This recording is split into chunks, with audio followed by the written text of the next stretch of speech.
Have you noticed that football players always have to do something to the ball prior to taking a free kick or penalty? Have you ever felt sheer panic when you realised you'd left your mobile phone at home?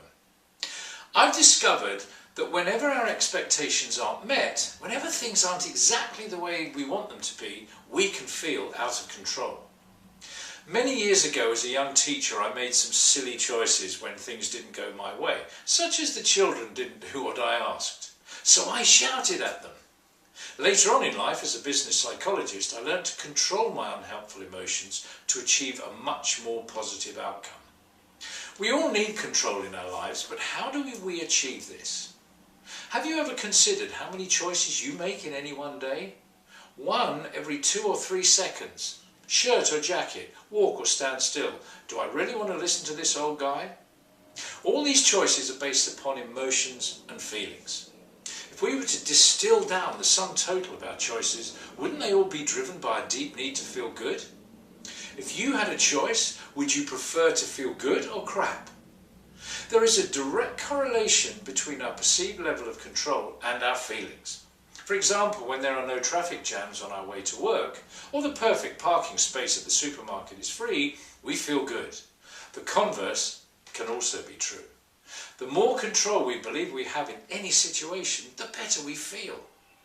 To keep things simple, I put life into 3 categories that we expect or hope to exert control over: ourselves, other people, and our environment, which is everything that is non-human.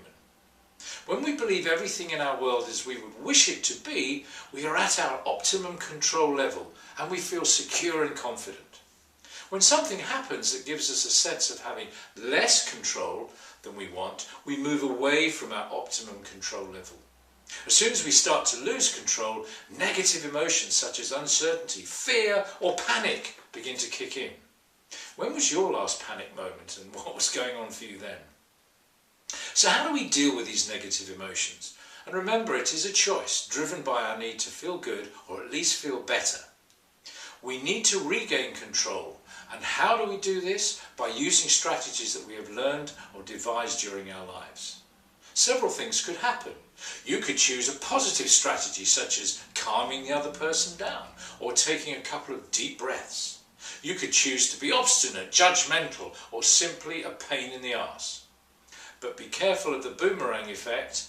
If you respond to someone with an impulsive negative reaction, they are likely to respond negatively back to you and nobody gets anywhere. The big question then is, are your strategies really helping you to get control back? If they are, excellent. If they aren't, you'd better take a good long look at your choices and be aware of how you impact other people to get back in control. And the environment? Knowing what you can and can't control could be pretty helpful, right? How would the world be if we took more account of our need to be in control and feel good? Thank you.